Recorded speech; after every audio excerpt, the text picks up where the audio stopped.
Peter here, your host. Glad to be back for another week. Yeah, it was a good time. And so glad all y'all listening, watching, however you are consuming the show, if you will. And this is the time of the year where it's a lot of things are a mixing, catching together. There is a nexus, a convergence, if you will. And I don't mean the convergence zone up there in Snohomish County. I just mean that baseball. I'll go over that a little bit. The Mariners are the fifth training game, spring training game. So that's a good thing. The WNBA still trying to figure that out. They are in contract negotiations, the WN Players Union and the owners. And of course, the combine begins today, really Thursday. That's when the athletes will be on the field. I'll go, that's happening. Do that in the second half. We're going to flip flop a little bit in terms of the schedule and what we do. Seattle Sounders home opener was Sunday, and we've got that's right, Legend Peter Hattrup to come on talk about that. Unfortunate injury to Jordan Morris. Talk about the back line. Hassani Dadson, Federal Way. We'll play you a exclusive with Jackson Reagan. Talk to him after the game, one-on-one. So the Sounders center back. And what else is there? Yeah, next, right now, WIA basketball, high school basketball. They're currently right now in the regionals. Districts were last week, so now regionals. And because the state, man, I tell you, this has been a fast year. But nonetheless, the state playoffs, Tacoma Dome, are next Thursday, Friday, Saturday. And we'll be out there.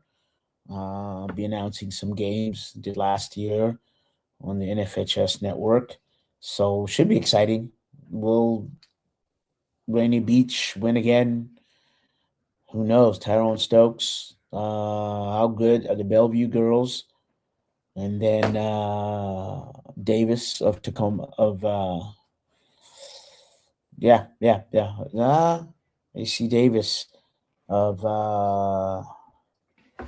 I should look them up. Of Spokane, I should say. Real good basketball. It's 4A. And then, as I said, how good is Roosevelt and Bellevue? Good matchups there. Redmond. So a lot of exciting, tell you, a lot of exciting matchups coming up. And I've got to tell you, for me, the Tacoma Dome, it's always, that's a moment in time. And it reminds you of old America, that the innocence that's still there, the old America where you've got, the old high school. So teams from all over the state converge to play for that championship, and different cultures, different towns, and all different settings. And those really, really, are actually pretty exciting to see. And it gives you a holistic reminder of just how the state is made up, right? Because it's a state championship. So it's really, the Metro, and I would say Kinko and Wesco, they're dominant, but they're kind of urban, right? So now you're going to get a team from Yakima. You're going to get a team from Edmonds, you know what I mean? And those kinds of Edmonds, Sela, Washington, St. John's, Endicott, just all over the state. Now, of course, they're in different rankings and whatnot, but it's if you get a chance, go out there. It's just such a unique cultural melting pot, and it remind you how our state is, how rich and diverse it is, and also not just culturally, but also the basketball styles they play. But a lot of it too, they do play some similar basketballs, and it's really really good basketball. So there you go. If you get a chance to do that, it's not too late for you to get your tickets. Yeah, a lot of teams made it from around here as well to Roosevelt. Um, those other teams, Bothell, look it up. And then, if I remember, Redmond boys and girls made it. Garfield. I don't think Seattle Prep made it. Garfield didn't make it either. I say that because of our guest, our legend. So yeah, so there's just a lot of really exciting things going on. And for me, it is now spring. The solstice is in full swing. Um, I like it. I like it. And soon we'll be spring forward and getting back to that spring. That's weather wise, but as I said, in sports. But right now, so the Sounders come out and they 2-0 win over Colorado Rapids. But bittersweet win just in terms of the injuries that came up. And also, I don't know, uh, did they do enough to be able to compete? Because I saw the LAFC in a Miami game, and that looked like a legitimate soccer game. Some of the stars were on there.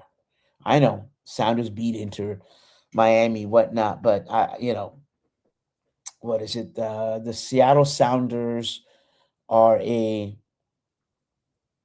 they talk like a big club, and I think they make small market moves. Now, part of that, I'm gonna say, they are.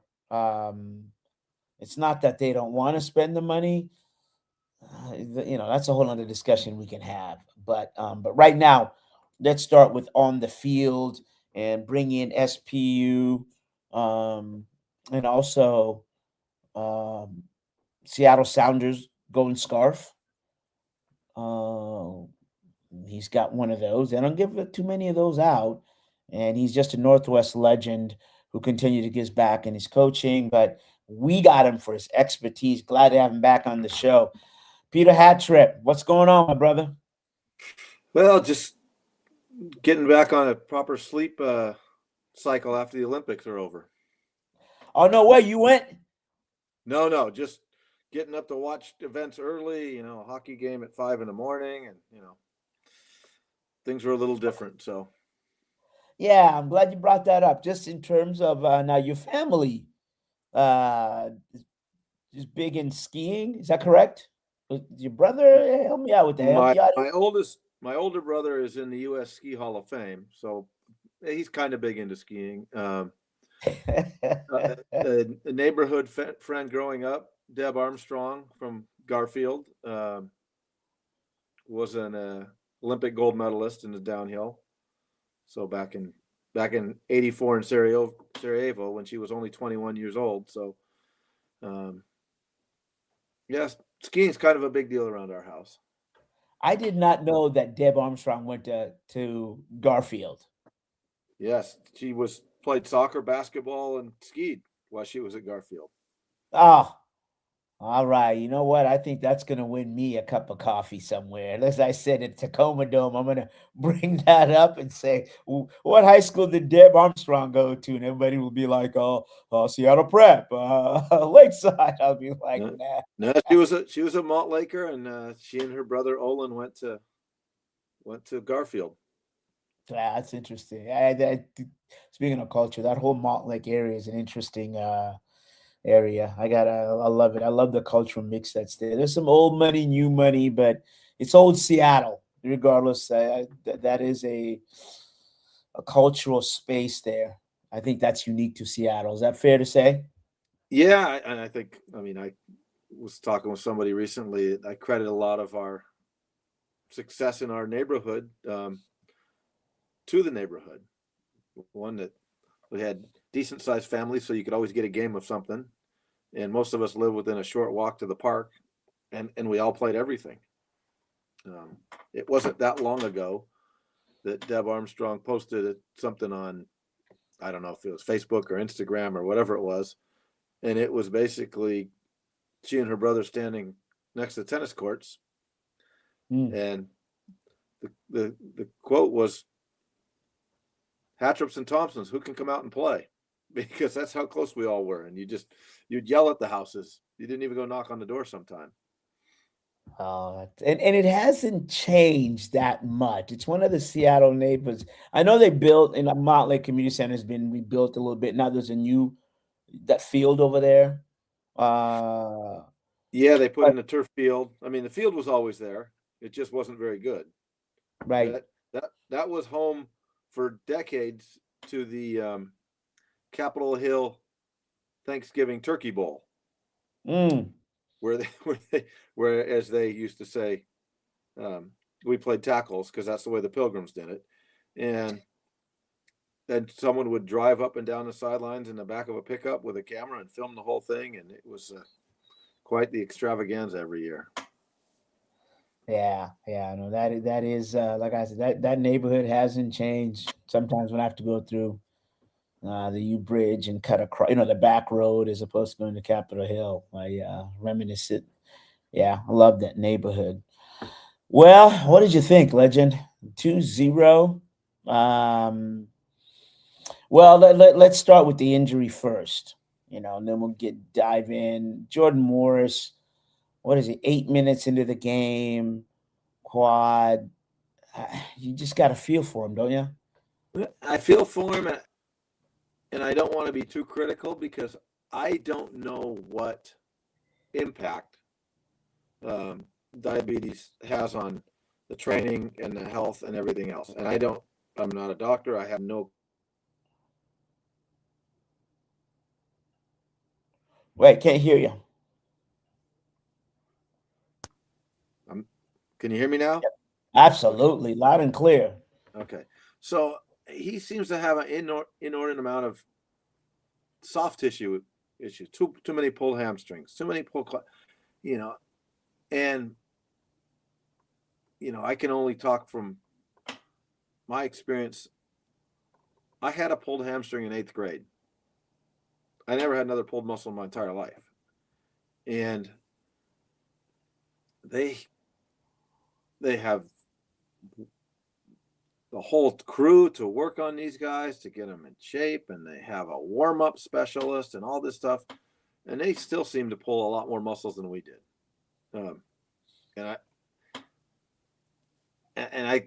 It doesn't, and they have guys telling them your muscles are fatigued, so you shouldn't be doing this, and they still can't seem to get it right. And I don't know if it has to do with the diabetes, and there's nothing he can control about it, but at this point in his career, he should have a better handle, if the diabetes is not an issue, of what he needs to do to be warmed up and ready to go. Because you should not be pulling a muscle 6.5 minutes into the opening game. Yeah, absolutely. Let's go back a little bit. You did have injuries. What's that like? That moment? You had another injury, not just 8th grade, right? Is that correct? Am I? Oh yeah, the worst of mine was a day before the first and a week before our first MLS game back in '96, and in an optional training session, a goalie who I'll leave him nameless because I like him still, crashed into me in an optional practice. I didn't even have to be there, and there went my ACL. So that went the first season down the drain pretty much. And who are you playing for? Tampa Bay. There you go. So I was ready to play, and I got through all the preseason and everything and ready to go, and I was on free kick duty and penalty duty and playing with Valderrama, and it would have been hard not to score goals playing with him. But, and after all those years on turf, I did it playing on grass. So it's kind of funny you just slip across Valderrama in there, like, oh yeah, I was playing with one of the greatest. Just playing, and you did give him credit. Would have been pretty hard not to score goals. Fair enough. So what is obviously that moment? You're injured. What goes through your mind in that moment? I mean, you're not Jordan Morris, but you know, I have tendinitis, right? I can't even imagine, right? But what's that moment like of like, you have injury? What goes through your mind? What can go Well, through your mind? I mean, I had a pretty good feeling that my knee was in bad shape. I didn't know it was an ACL right away. I knew it was an ACL that day when I went straight to the doctor and found out. And then there's the devastation of knowing I'm not going to play for a while. The hamstring or the quad, um, depending on the severity of it, that could be 3 weeks. It could be 3 months. So, but I'm sure for him, it's, oh no, not again. Because it's become almost a yearly thing. There's something comes up that forces him out for an extended period of time. And it, as they start to mount up and you get older, at some point why it might come to his mind, why am I still doing this? And it might, but his mentality is to come back has always been pretty good. So, hopefully they can put together a good plan of attack to get him back to where he can perform and stay, as they say in the NFL all the time, the greatest ability is availability. And, it's tough when you're like, how much are we going to have him for? Yeah, if I remember 13 games last year. And it's yeah, it's as it's just to your point, as life goes on and other things, tear you away from the sport, kids and family and father time's knocking or crashing through the door, whatnot. You then have to kind of decide. Yeah, hopefully he'll, back this year. I'd love to. This is me now. I'd love to see him come back, finish off this year, on a strong note, whatever X amount of games that is, and then just call it a career because he's earned that. But I'm not him, and you know what it's like to be competitive, to compete at a high level. Some people, everybody just has to call their own shots. So, what did you see on the field?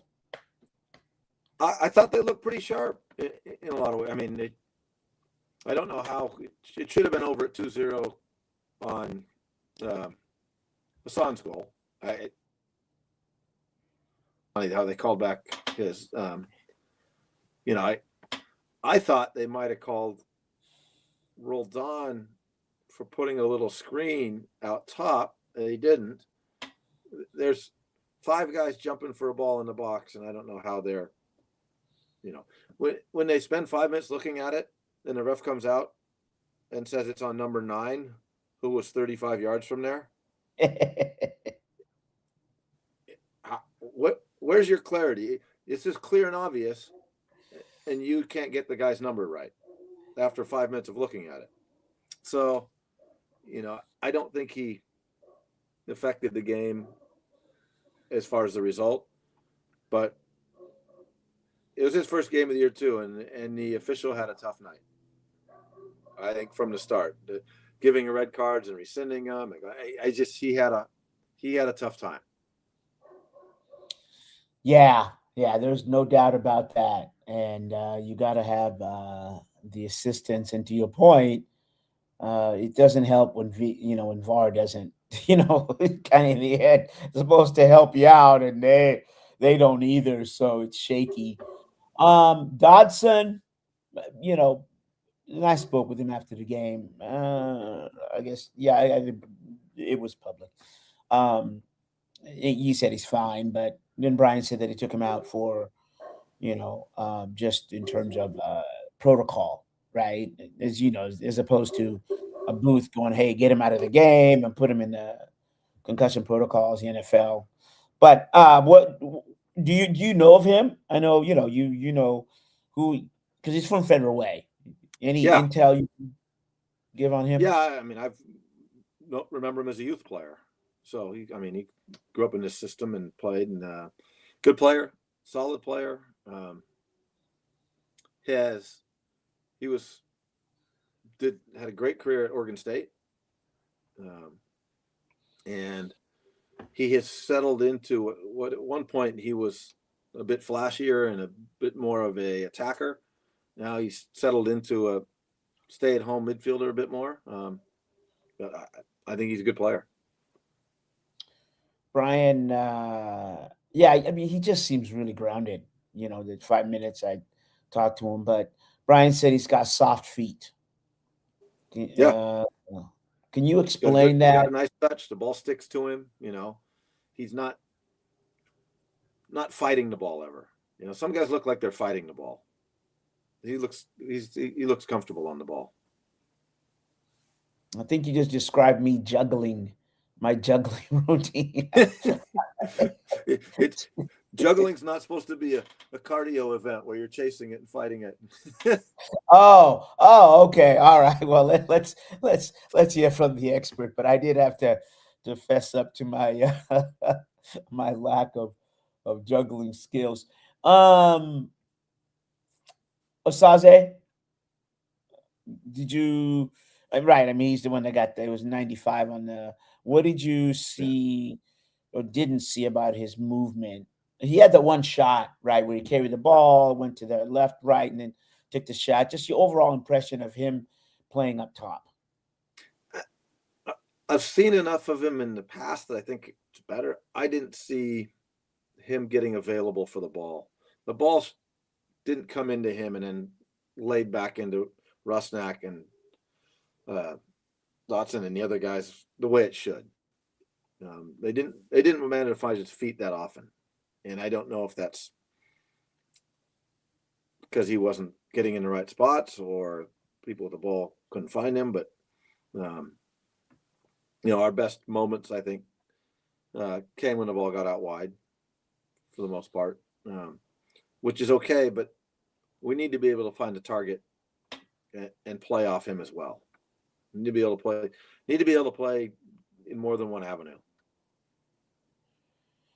Yeah. Rothrock gives you that, or he just, to your point, he gives you obviously the speed on the outside and and all that grit and everything else. But he did have a good cross, right? Oh yeah, and he was. Scored a good goal. Took it confidently on his weaker foot. The first goal kind of encapsulates what Rothrock brings to you. He gives you all out effort every time. He chased a ball that easy to just go, well, it's going to go out. In fact, because he hustled so hard, the defender didn't, because he was able to stop that ball, run out of bounds, probably into the wall, stop, turn around, and get back before the guy got there, because he kept his effort going at a top level. And then the other thing he provides is then he had the quality to give a great cross. There are guys that can hustle, but then they get the ball. And now it's, like I said, they're fighting the ball. But he's comfortable in the ball. And so he produced not only a tremendous hustle play on that, but then the quality to whip in a great ball. And I don't think Rusnak scored many more headers than I did. So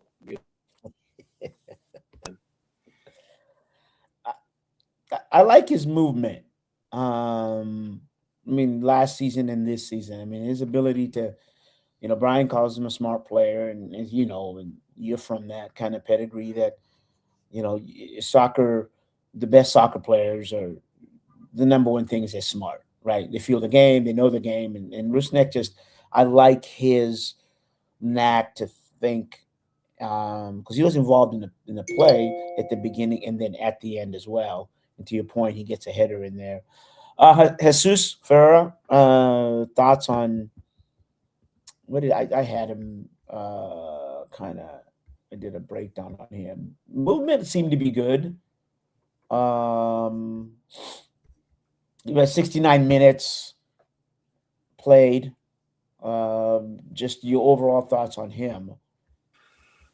I I think he's a bit of a tweener because I don't know that he really fits into any set role.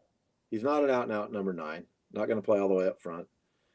He's closer to playing underneath, but Rusnak's got that spot.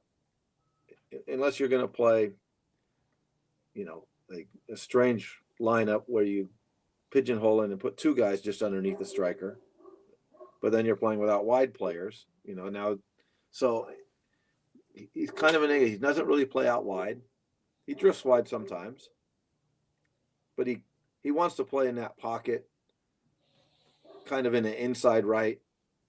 And I think sometimes he and Rusnak haven't really figured out how to coexist in there perfectly yet. Yeah. Stats. No, that's a really good analysis of that. I mean, 2 fouls committed, 2 tackles. I was trying to find how many touches he had. Yeah, 3 touches in the opposition box. There you go. Which and to your point, I think it makes sense if he's kind of tucked in, but a pretty disjointed game for the Sounders, I would say, to your point, offensively, once they got final third. Is that more in terms of did they need well, I don't know, Peter, can you say they need a little bit more time together? What were you doing the last 3 weeks? You know what I mean? Well, I think it's always going to be that way, though. Games are because if you look at a lot of those preseason games, how often are they rolling out the same lineup for extended periods of time? You look at they're trying this option, they're trying to, and it's going to be a work in progress. And as much as fans might not like it, you can't be at your absolute maximum for 8 months of the season. So you don't really want to be, you want to be continually building to that crescendo while still picking up points and getting wins. And this will be even a stranger year because you're going to get up there and then all of a sudden you're going to have a break in the middle and then you got to get it going again. But you want to be peaking in the playoffs. This year it'll be strange. They want to peak early on in, May maybe. So they're in the mix for the Champions League. And then you want to peak again for the playoffs. So it's kind of a different animal than a lot of places in the world. I mean, if you look at in Europe, and this is one reason maybe why they're going to change the way it goes. It all comes at the end of the season. The Champions League comes at the end of the season. The FA Cup comes at the end of the season. Whatever cup it is, and the Copa del Rey comes at the end, and then the league finishes at the end. So they're all driving to the same thing. Here, all of a sudden, the Champions League takes place, and then 2 months later, the League Cup finals are taking place, and then you still got 2 months, 3 months till the playoffs end. So it's harder. You want to keep some consistency, but then you need to try and peak for those big moments. All right, let's do this. Can you hold over for about 5 minutes on the other side? I want to go on break, play the Jackson Reagan, and then hear you talk about the defense and then cut you loose. Can you hold on for a couple more minutes? I got a question. All right, so we're gonna go on break, and we are late for the break. So the legend will hang on. This is Seattle Sports Weekly. Nice to be to Mario.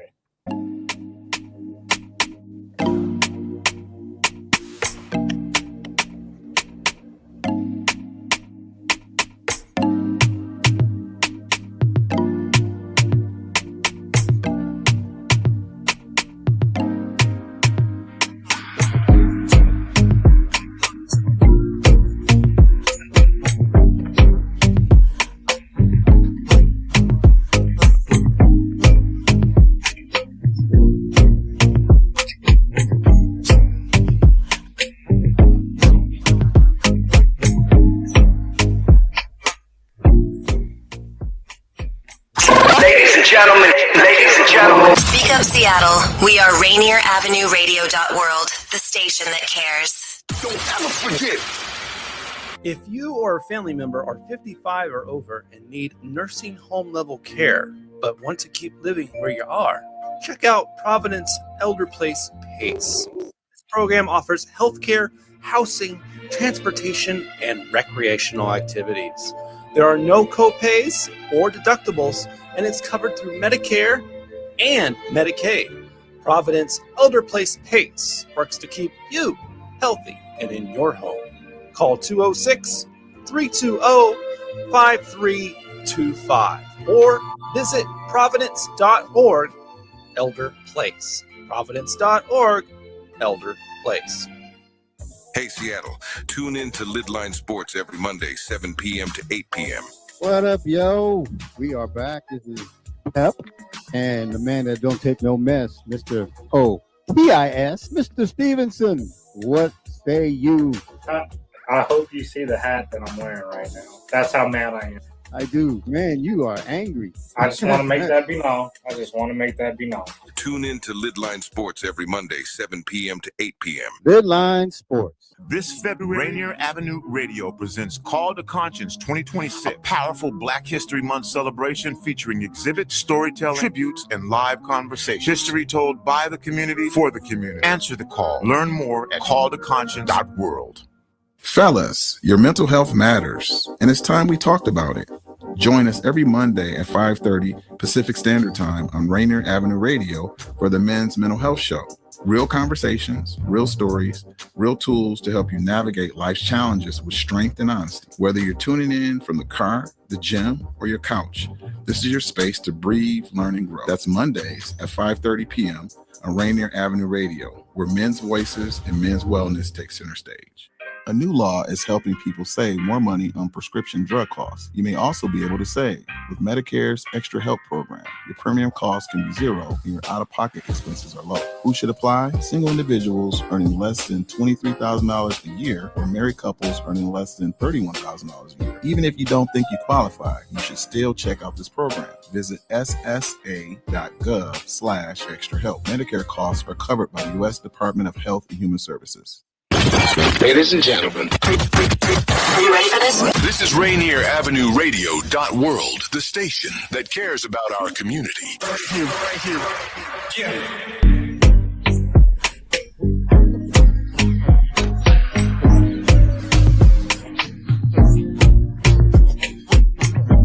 All right. We are back. This is Seattle Sports Weekly, and the legend Peter Hattrup has decided to hold over. And but Peter, before I speaking of legends, before we go there, I'm gonna hit you up. I can see in your background. Speaking of legends, there he is, Boulevard of Broken Dreams. I see the poster there. You see which poster I'm talking about? There it is, right there. Johnny Mac, rebel with the cause. You see Johnny Mac. I was looking at James Dean. Is that James Dean? No, James Dean. It's John McEnroe's. That's a Nike poster of McEnroe. No, that's no way. That's not the one of him in New York background, is it? Yep. Is that? Oh, that's even more legendary. My goodness. It's kind of the ode to James Dean, but Oh. Okay, I want that one. I do. I do, the Johnny Mac one. And he was. Did you play tennis? You obviously did. I played a little bit. Just for. Okay. All right. The problem is I thought the game like John McEnroe and hit the ball like Peter Hattrup, so there was a problem.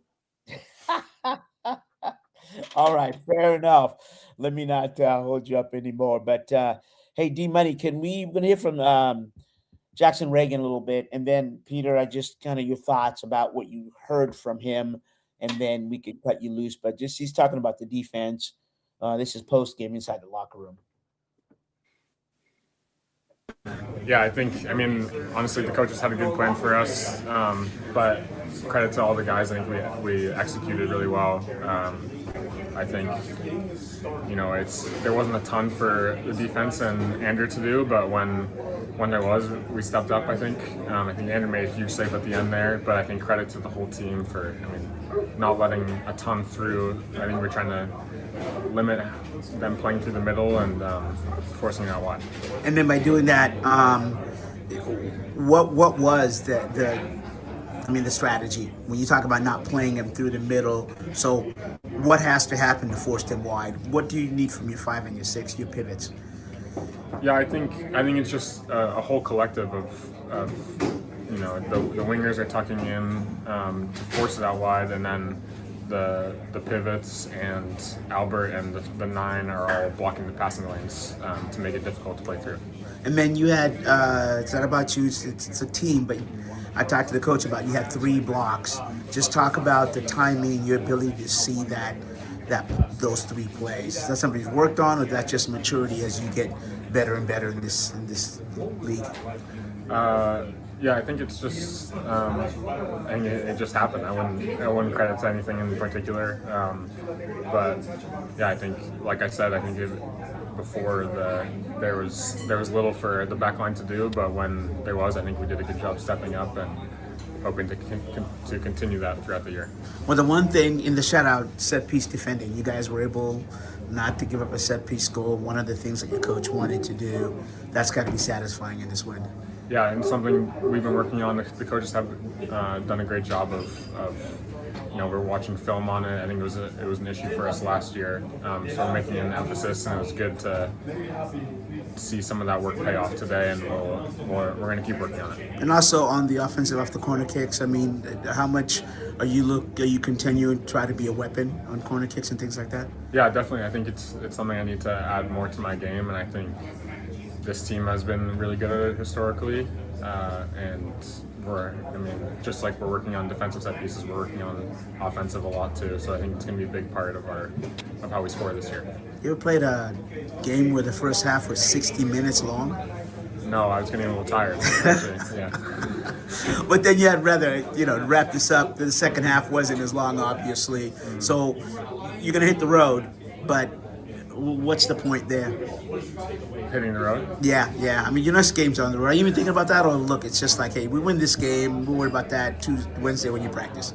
Yeah, we're not thinking about it until now, but I think, it's going to be a tough stretch. But we've been pretty good on the road the last couple of years. I think we're going to some colder places, so we may have to adjust how much we play, and maybe we're a little more direct. But I think this team can adapt very well and play different styles when we need to. All right, so there you go.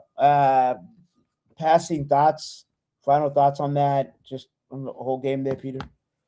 I think he's right that the defense didn't have a lot to do. Part of that was Colorado's insistence on trying to play out of the back no matter what. It was, and they did a really good job of stepping up. The forwards pressed well. The midfield and the defenders were stepping in front of people. So they're winning the ball 40 yards from the other team's goal instead of having to drop back and defend. I can't believe at some point they didn't try and play a little more direct, at least try and back them up a little bit. But, they handled set pieces well, which has been an issue. And they didn't make a catastrophic individual error, which has kind of been a problem over that when they've lost games or given away goals, it's somebody just does something individually that's just a bad mistake. And they didn't have any of that, Nuhu, who's can be fantastic, but, has a Nuhu moment every now and then. Didn't have any. He was almost, you didn't even think about him as a defender out there because he didn't get any problems. He was just solid. Not spectacular, didn't have to be, but didn't give anything away. Yamar and Jackson together, they're both rated by the quote-unquote experts in the league as 2 of the top 6 or 7 defenders. They should be good. And Alex was solid. Didn't get really tested. I don't think they didn't isolate him very well ever, and put him on an island where he had to do too much. But I think they made it boring defensively, which is what you want to do. You don't need excitement back. Fair enough. All right. Thanks, Peter. We'll try to, now season's here, we'll get you back a little bit more rotation wise. And I appreciate the comments and the insightfulness. And that's why we're glad to have you. Thanks, sir. Thank you, Legend. Always a pleasure. All right. So soon. there you go. Yeah. Peter Hattrup coming on, giving insight. I mean, insight on insight on insight. So, and that's what's great about when you get some experts in here. All right, so there you go. So the Sounders put it off 2-1. They're back practicing tomorrow, and then they'll practice Wednesday, Thursday, Friday.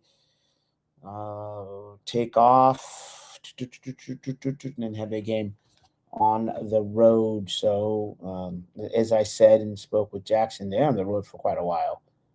And yeah, there'll be a Salt Lake on Saturday. So you figure they'll get 2 days, Wednesday, Thursday, and then a shortened practice. So there you go. All right. I do not want to leave out my Seahawk fans. Y'all been quiet today. I guess I got to put the Seahawks segment on top of it. But anyways, so it is the Combine, as I mentioned. So today, John Schneider, I think he's speaking right now. So go up to either the YouTube, under my name or cascadingsports.net. We article up there, but we'll transcribe, right, kind of what we heard from John Schneider today. And look, he's not going to give out a lot of secrets. I think what's always interesting in these things is what's not said. So the way the Combine works is, I said, Thursday, the testing, the players, the measurements and all those things will happen. But coaches and GMs talk today. If I remember, I know John Schneider's talking today and Mike McDonald tomorrow. Either way, at the podiums, they'll have about 6 or 7 podiums, and then different coaches, GMs on the rotational schedule will speak. Just a reminder, Seattle has $63.2 million available in salary cap. So they got some money, which is 6th in the NFL in terms of their cap space. And again, when you look at the free agents here, exclusive George Halani and Ty Okada, so they will be coming back. And then it's unrestricted free agents that we've talked about before: Kobe Bryant, Josh Jones, Ken Walker, Boye Mafe, Reek Woolen, Derek Young, and Chaz Surratt, and of course Rashid Shaheed. Those are all the unrestricted free agents. Seahawks are on record that they will try. What they're going to try to do is get Witherspoon and also Jackson Smith and the Jigba. When I mean get that is sign them to contract extension. So you get that, you start those moves, and then you begin to think about what are you going to do with Ken Walker. You would think that they would re-sign him, maybe $8 or $9 million a year. You go 3 years, maybe 2 years. What you do with Ken Walker, probably 24, somewhere in there. Give him the guaranteed first 2 years. Year 3 is a club option. So you front load that contract, big signing bonus. That's how you would, I think, offset kind of that whole Ken Walker, because you're not going to make him the top running back, but you're not going to give him but you're going to give him kind of mid-level running back pay. And so that's how I take a look at that. I one of my favorite players to talk to and get quotes from is Boye Mafe, but I don't know. Just be interesting. Player like that. He's useful.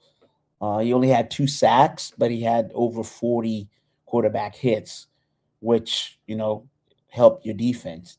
How much does Boye want? And then how much are you going to offer him? That's one of those. Kobe Bryant, I think, is a no-brainer, but you just have to wait and see. And we kind of went over that last week. But again, in terms of the combine, as I said, so the workouts start they start Thursday. They'll go through March 1st, and it's at Lucas Oil Stadium in Indianapolis. So we'll see Fridays, kickers. I'm not gonna name too much. Defensive linemen, linebackers, and and then Friday defensive backs and tight ends. So the Seahawks are gonna be kicking the tires, talking to these players.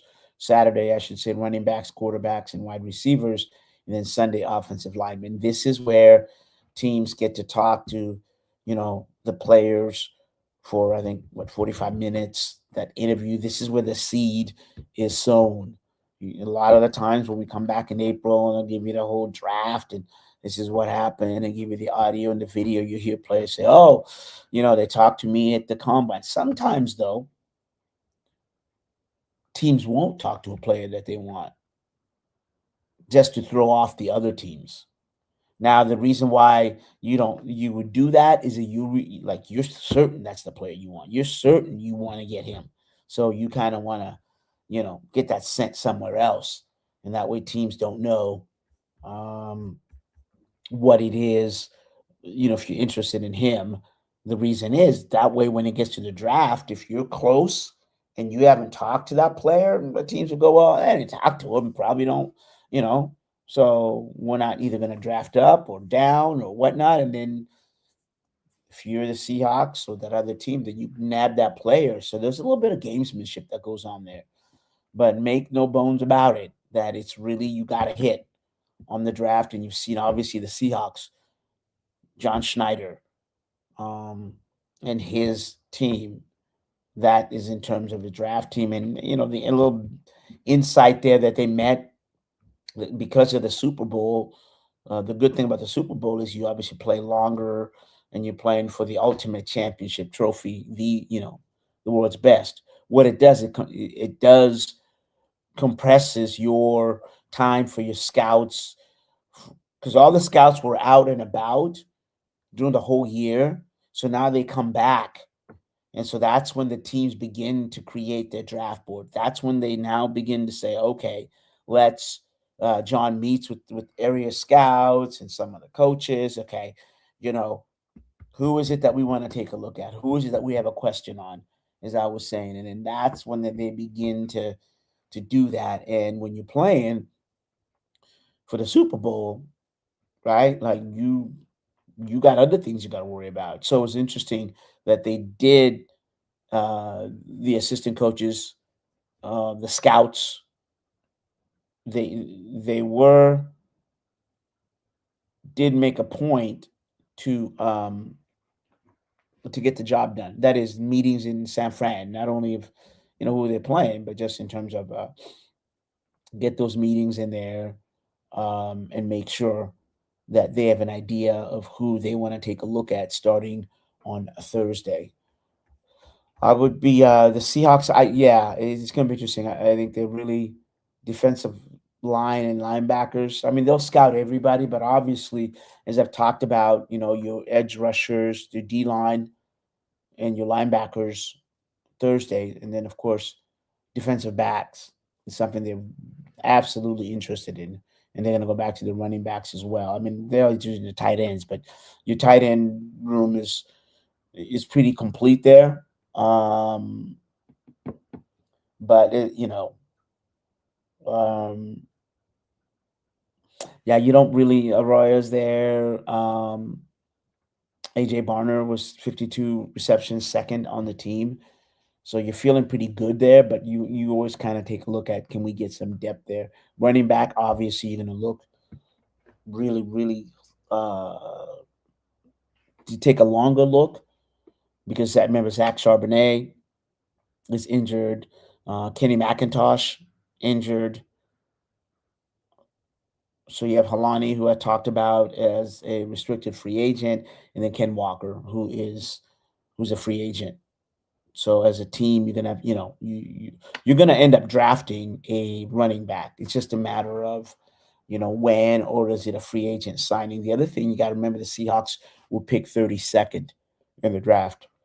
Just when you win the Super Bowl, which is okay. You'd rather win the Super Bowl and then draft 32nd. So they're probably going to move down on that. Maybe there'll be some other teams that want to move up to get that late first round pick. You swap that for maybe a couple second round picks. So you still have number 64, the last pick in the second round. But maybe, as I said, you trade number 32 in the first round for maybe a couple here and there, maybe, second round pick, mid second round pick. That'd be a good move. Get number 15, 16, second round pick there. Then you got two. Maybe you get two picks. Maybe you get a second round. The first round pick, you say, now we want two. We want the second round pick, and then we'll take a third round pick. Now you got what, 3, 4, 5 picks. And you've seen what John Schneider and his staff can do with that. So that gives you a little insight in terms of the combine and where the Seahawks are at. They did name Brian Fleury as the new offensive coordinator. We got a chance to talk to him at the VMAC last week. He has an interesting background in that he played at Towson.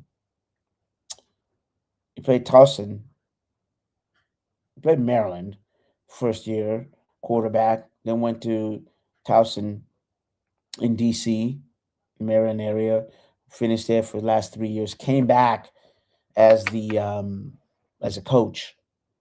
The interesting thing about that is he was on the defensive side of the ball, not the offensive side. So he coached DBs, he coached some of the inside linebackers, and then got his coaching over there with Cleveland and also Miami. And what's interesting is here's a guy that was, as I said, started on the defensive side of the ball, and next thing you know, he moves over to the offensive side of the ball, and that was really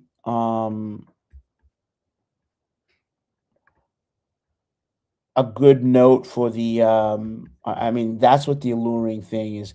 That's why that because in the end, Mike McDonald edge who's going to on defenses because that's where the 49ers had him. And then so when the 49ers picked him up, then's coach, and then also their running backs coach. And in the end, that's what was winning. I mean, that's what bowled him over. So I like him. It'll be interesting. He doesn't have any play calling ability, but he did say, you know what this really is about is alignment. And that was the key there with Mike McDonald and Brian Fleury, who also when he was with San Francisco. Sam Darnold was there. All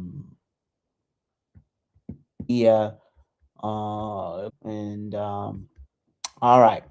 So there you go, just in terms of where the Seahawks are. Our resident University of Washington beat reporter, Andrew Bailey. How's it going?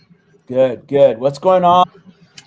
Well, you mentioned the combine there, and I couldn't help but think of the 5 Huskies that are going to SOC. Takario Davis, 2 defensive backs. You mentioned and then I also would be remiss to not also another Husky who's going to be there, running back at the combine. So it should be interesting to see if the Seahawks take a look at those 3 guys, I would say. What is going on Montlake?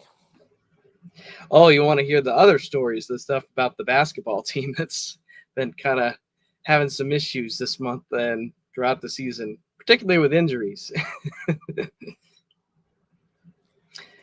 Well, I will say injury ravaged season. I think they had a lot of hopes to get to the NCAA tournament this year, but 4 guys are out for the season with injuries, and it hasn't even just been those guys. I think everybody on this roster has been on the injured list at least once, with the one exception of Zoom Diallo and Kamari Peterson. So it's just been hard on them having to deal with that. They've had, and you can see that even late in games this month, they've had 4 games that they've lost where they've had a lead in the second half, and then they've ended up not being able to finish the game. Most recently, they lose to Maryland on Saturday. They had 3 chances to score at the end of the game, aren't able to convert any of those, had a chance to either tie or take the lead, couldn't do it, and then Maryland gets a fast break dunk at the end of the game, and they end up beating the Huskies 64-60. So just been kind of tough for them. Do they have a game tonight? Yeah, and it's strange. They're actually playing at 3:30. I just looked at it, against Rutgers on the East Coast, playing at Piscataway, New Jersey. Okay, can you tell us a little bit about that game? Well, Rutgers is 11-16 this year, 3-12 in conference. It should be another opportunity for the Huskies to get a win, but as we saw in Maryland, you just never know. Hopefully they can find a way to pull this one out and get a split on this road trip. All right. Thank you, Andrew. Appreciate that as always. All right. So that is it for today in terms of who follows us. Clean Greens Living is next. And appreciate you all watching and listening. And again, thanks to Peter Hattrup for joining us. That's it for Seattle Sports Weekly.